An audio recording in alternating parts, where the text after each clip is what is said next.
In this lesson, we're going to create the chains for our bridge.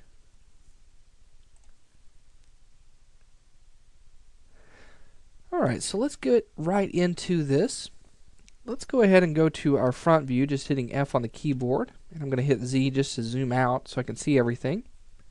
And we're going to create a line going from one shackle to the other. So I'm going to go to my Create panel.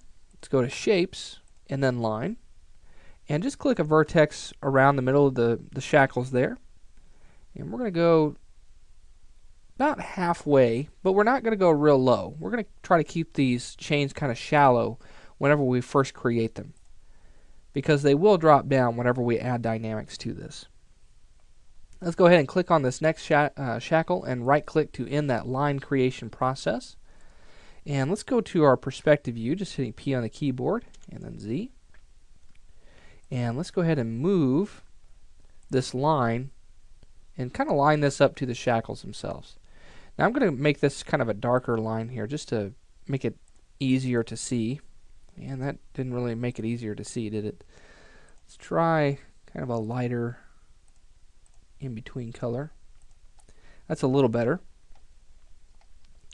Okay, so let's go to our Modify panel with this line selected and go to Vertex mode. And I'm just going to move each vert and just line it up exactly where I want it to be. Okay. Alright, so there's that. And let's go ahead and get our next vertex. And let's push this over to our shackle and line it up.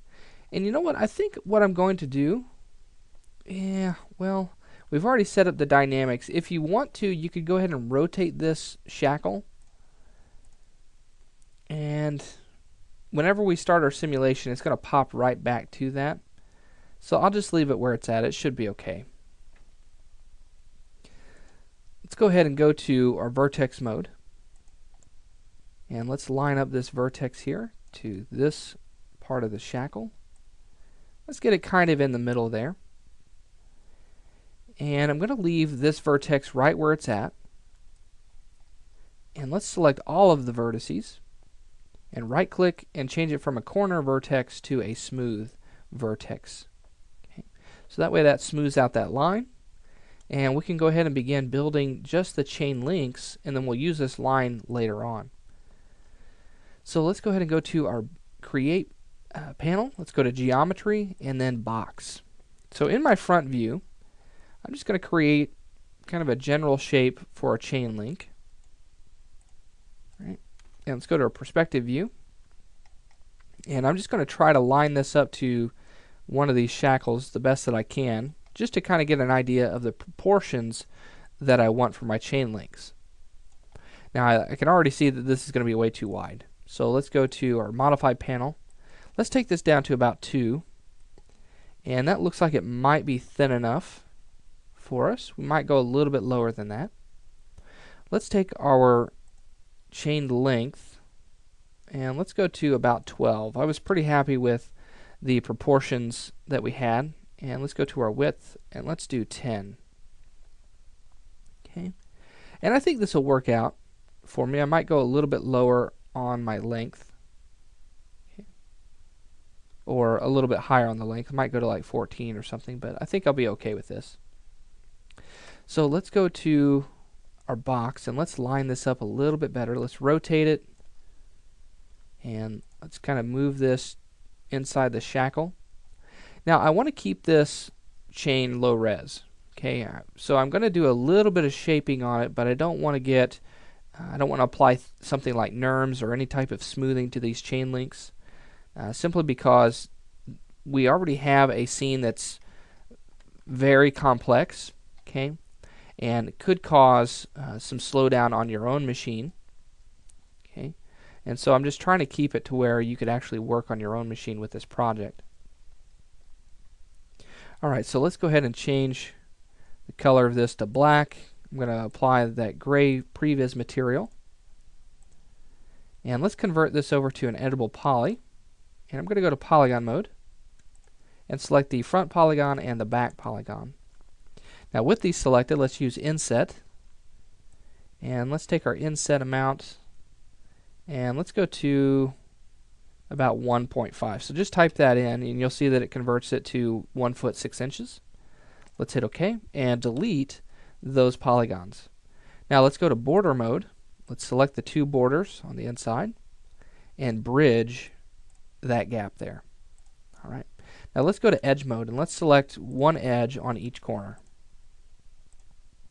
And I'm going to click on loop and let's chamfer these corners. Just round those out a little bit. Okay. And I'm going to go to about 1 on this. So just type in 1. And let's actually type in 1, not 1 inch there. There we go. And that'll give you 1 foot and hit OK. Now let's go ahead and turn off edge mode. Let's grab our rotate tool, hold down shift and rotate this 90 degrees. Okay. Hit OK. And I'm going to move this down.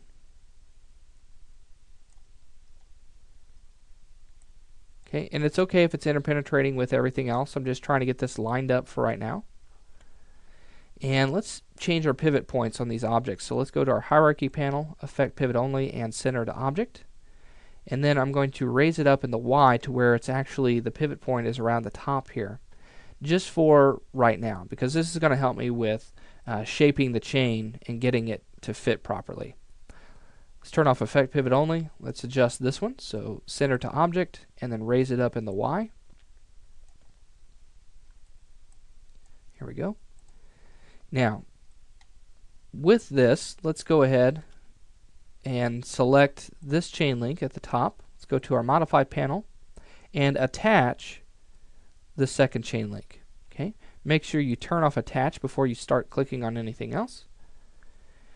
And you'll see that our pivot point is at the top of our chain, and that's exactly what I'm looking for.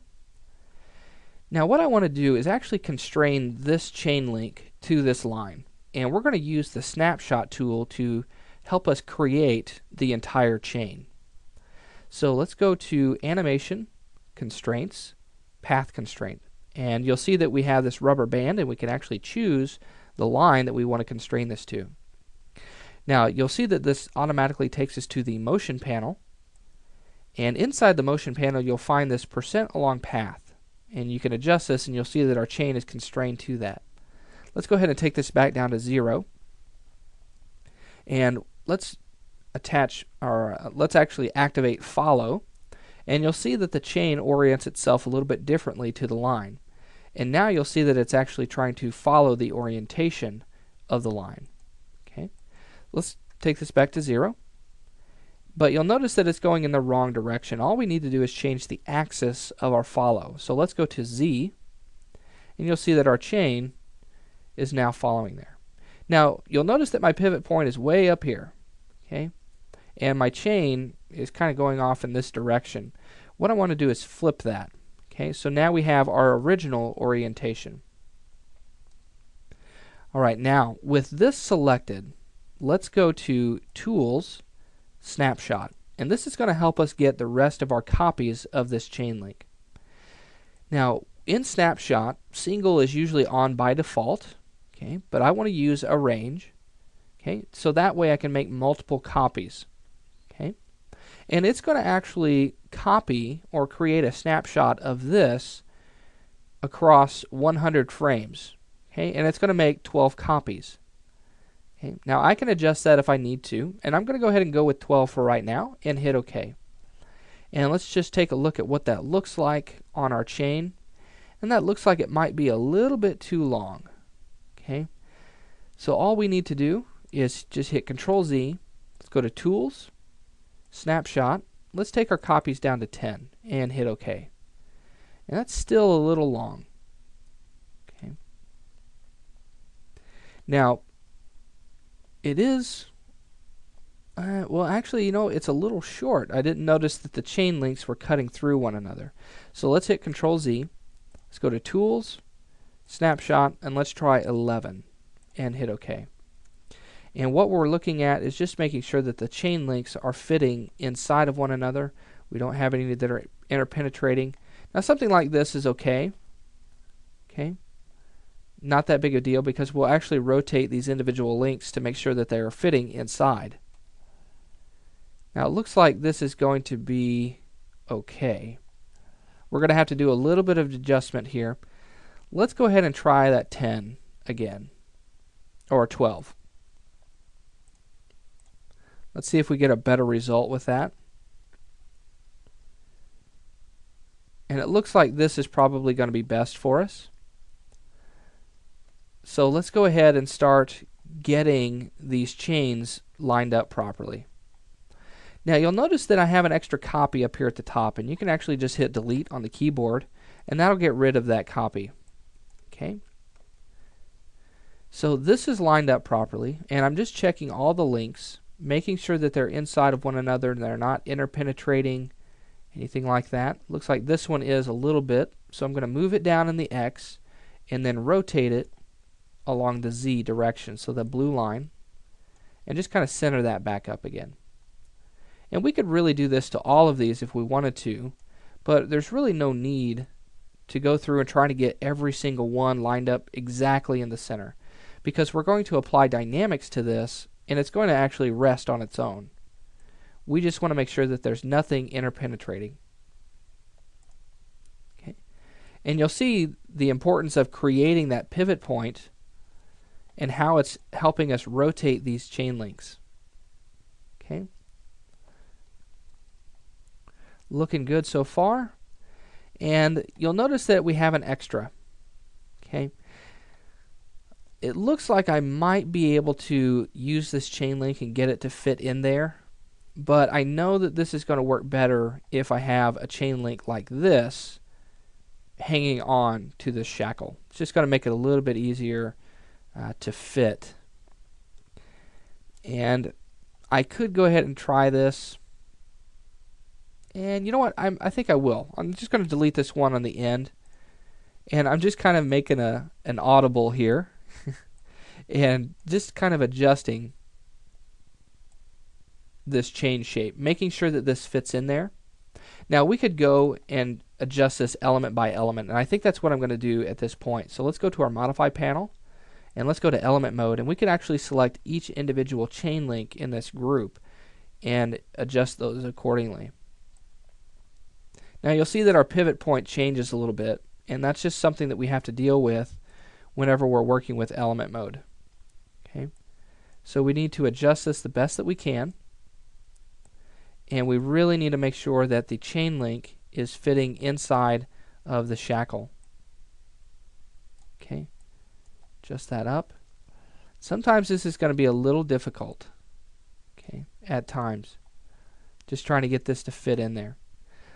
Let me go ahead and change this to local. My move should be okay on the local itself.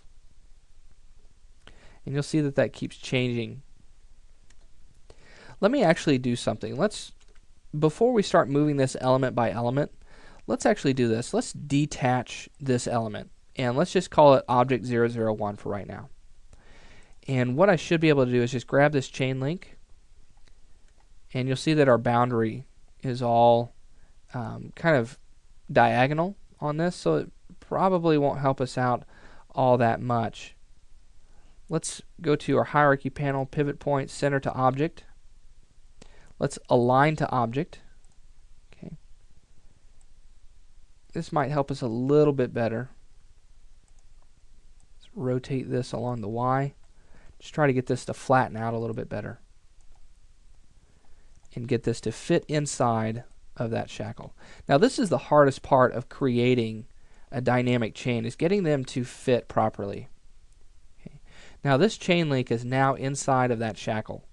So let's leave this one just the way it is. Let's go ahead and grab this one and let's pull this around and try to get this to fit inside that chain link. Okay, that looks like it's fitting okay. I can grab my rotate tool and we can orient this a little bit better to fit right into my next chain link. Alright, let's grab this one. Let's go to our rotate tool and let's move this up in the Y. Okay, and these are actually just going to barely fit in there, but we've given ourselves enough room to make this fit properly. Okay, So now it looks like all of the chain links are inside of one another. It's inside this shackle, so it's together.